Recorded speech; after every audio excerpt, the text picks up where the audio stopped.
Hey, Sugi6 checking in, and yeah, okay, I said it. But anyways, I felt bad about the video that I made yesterday, so I wanted to make this one. Well, not yesterday, but like 2 days ago on the Call of Duty franchise, and I wanted to make up for it. And the gameplay that you guys are seeing is some Modern Warfare 2 4 Delta 1. And if you don't know what 4 Delta 1 is, it's basically a giant modding community. So basically, it's like any typical PC. It's like Call of Duty, except there's modding in different servers. Like they have zombies, golden guns, and Nuketown. So there's a lot to it, and you get all the DLC for free, which I'm pretty cool with. And since I just had to buy the game for 20 bucks, or so you guys can believe,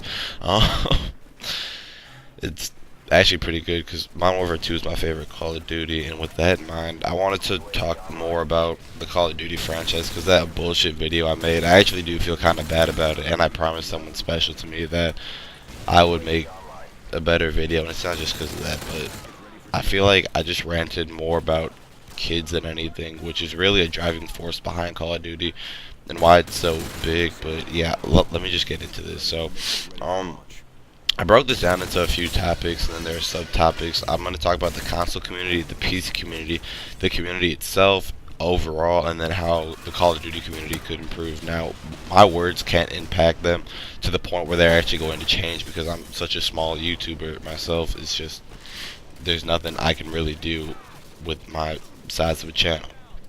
So onto commentary. About the console community, I just have one point about them. There seem to be more kids than adults, and I guess it's because kids are turned off by the mouse and keyboard setup of PC. But back to console, it's just when you have the console, it's just a controller, and there are more kids that are just screaming names. And I'm not going on another kid rant, but it's really important that you know that there are more kids than adult on the console platform, and because of that, there's name calling and just a bunch of immature stuff and people sending immature messages on Xbox, and it's just why do we need that? It's just so unnecessary, and if they really come on to Xbox Live or PS3 like online, and you have to blow off some steam that way, that's really sad that you have to take it out on somebody else, and that you ultimately are bothering the rest of the match, because if people are having a good time, then they're going to be pissed off by a kid and they'll probably just end up muting you, so what's the point in even bitching? Um, so now that I'm done talking about just kids being stupid itself, I guess I'll talk about the PC community. As you guys know, the PC community, because I've talked about it before, and I'm going to make another video today reviewing PC gaming itself, but on to the PC community. They are an older group of people, and they have a higher maturity level. Now, we have the chat box, which you guys don't have on console, and you can still type stuff, but nobody ever types in like calling like a nigger like you'd be called on like Xbox Live or something. It's just with that to Xbox, it serves as a different purpose on the PC community. Now, when somebody sees somebody going like 114 and 30 something, they'll assume that you're using an aimbot and that you're a hacker. So after you're doing pretty well, you get hacker accusations pretty frequently online, which I think is pretty funny. But I guess we'll never know if they're actually serious or not unless you catch up with them later. Be like, hey man, were you hacking that right? They were like, yeah man, this is the way to go. But that's regardless. I mean, that's just you, and that's just your playstyle. If you want to do that and ruin the game for others, it's whatever, because you paid 60 bucks or 20 bucks or however much you paid for the game, so you deserve to play it how you want to.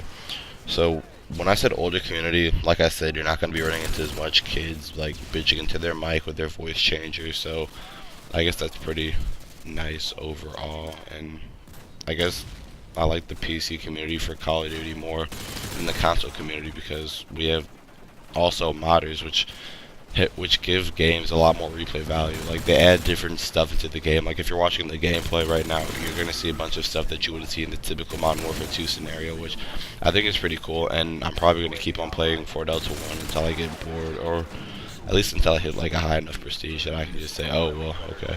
So onto the community itself. So it's like I said, there's some selfish hackers, aimbots, 10th prestige, 15 prestige hack when players don't want, like they'll automatically do it for you, which happened to me in Modern Warfare 2, which I actually was pretty pissed about because I was actually grinding to 10th prestige, and when I just restarted my PS3 one day and I was 10th prestige, I was actually legitimately pissed, and I didn't know anybody that could actually take me back to my 3rd or 4th prestige so I could start over. It's just, you kind of have a drive and someone just kind of gives it to you. It's kind of nice, but you kind of lose like the motive for playing the game. So that's kind of what bothers me. And then aimbots, it's just, if you guys don't know what an aimbot is, it just basically takes you to the person and shoots, and you just, all you have to do is pull the trigger. It's that simple. And there's like unlimited health, and it's just, the console community is pretty fucked up because there's a lot of hackers across the platforms. And I guess if you get off to that, then I guess that's you, do you. So overall, my biggest complaints, my two biggest complaints for the whole Call of Duty franchise, and this will probably take up the majority of the commentary, is the lack of innovation and the yearly releases. Okay, what is there to say about lack of innovation?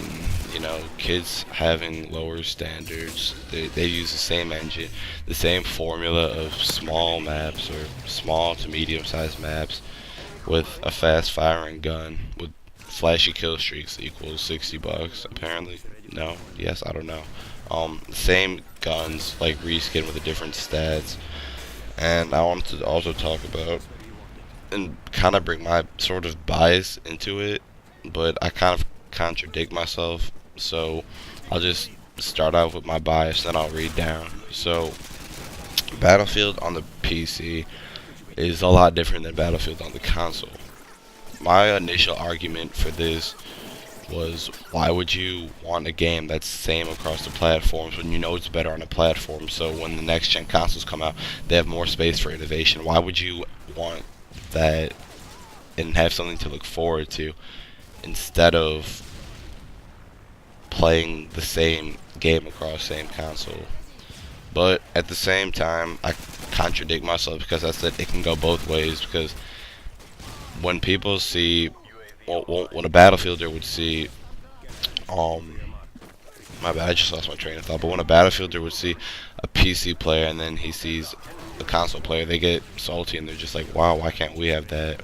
And then a giant war starts, and yeah, whatever. So doing the Call of Duty formula, they have nomad console players, and when the consoles upgrade, so will the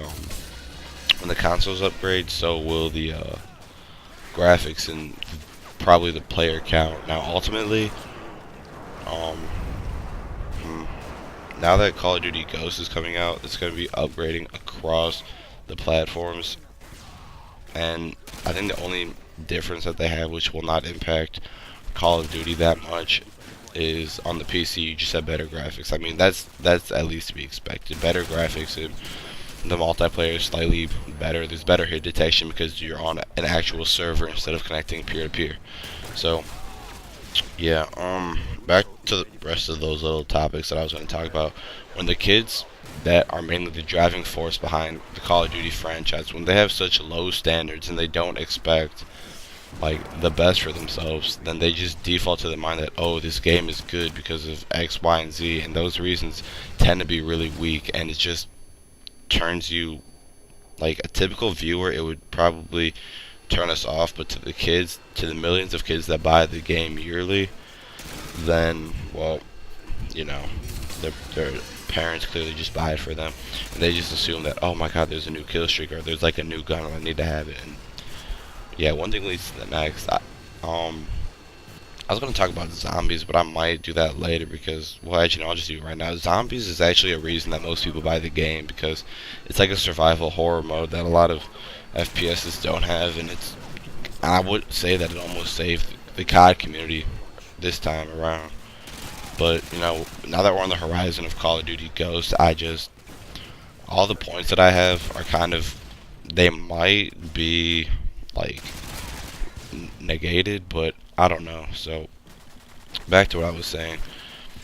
They have the same engine formula. I already named the formula: small maps, flashy kill streaks, guns. You got a game.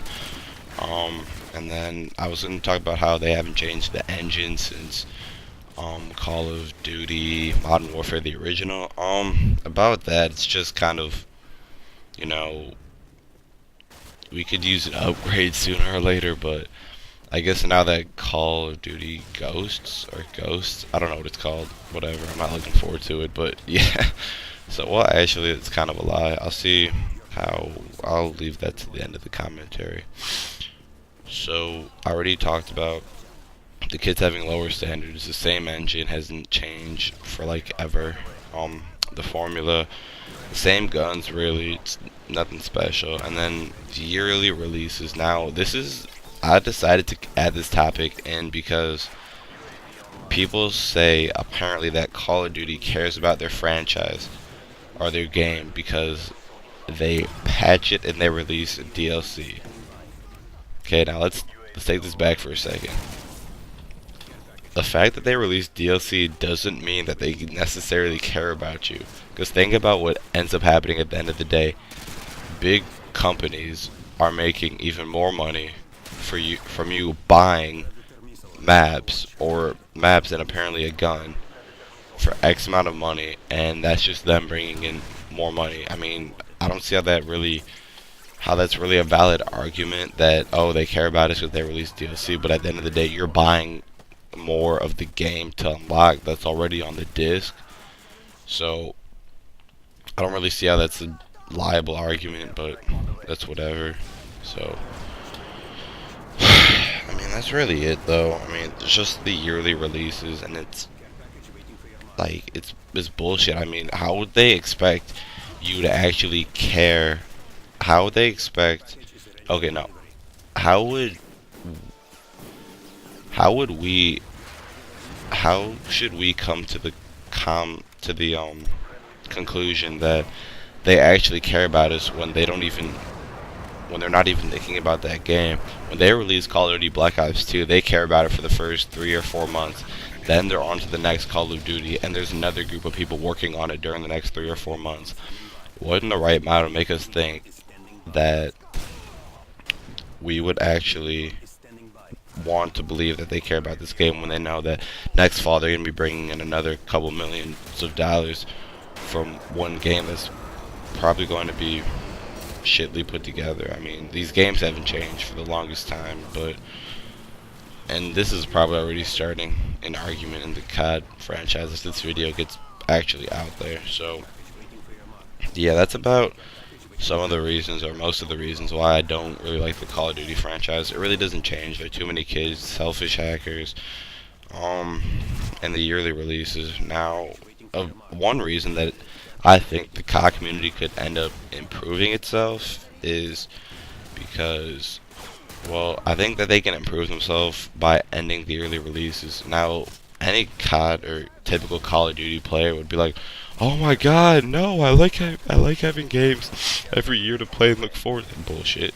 So when they started this whole franchise and they realized how much money they can make if they put a game yearly to yearly, year to year, I don't know why I just said yearly to yearly. I need some water. I've been talking for too damn long. But if they need water, okay. My mind's set on water right now. But back to what I was saying. If they ended up stopping the year-to-year releases, and they would focus on a game and actually patch it and, fix it and make it more balanced and play it for more than a month before putting it on the markets, because I just have a feeling that that's what they do, because there's just so many hacks and all that stuff and exploits that they needed to fix that could have been so simple, but I guess that's just what they wanted to do. So, and the year-to-year releases, because this single reason is they'd spend more time on a game instead of just putting it out on the market and making money. But at the end of the day, I guess it's all about making money for these companies. They don't really care about our happiness. So yeah, and if they were to take up my idea, then it'll give the game more replay value. There will probably be less spam because they have more time to dictate how the guns will act in certain circumstances, and just they'll probably design better maps. The campaign might even be better, and for all we know, zombies could have a major upgrade. But I guess that's about it, because my mouth is dry right now and I need some water. So I think I'm gonna end this commentary on that note. And but one more thing about the last point, I feel like that's all my Battlefield bias, but at the same time it would make sense if it was applied to the Call of Duty formula. But I know they're not going to do this because I'm such, like I said earlier, I'm such a small channel, and there's no way that it'll actually end up impacting them in any way. Unless this video gets like 5,000 views, which would be nice, but I doubt it. But yeah, I guess that's about it. I'm sorry for not uploading another video like earlier. I'm probably going to upload another video later today. That's a promise. After I finish editing this one and uploading it, because it's going to be a long upload, because uploading videos to YouTube takes way too long. That last video took like damn near 130 or 150 minutes. But yeah, that's about it. If you enjoyed the commentary, or you want to just start a discussion with me, leave a comment. If you enjoyed, subscribe, and I guess I'll catch you guys later. You just checking out. Bye.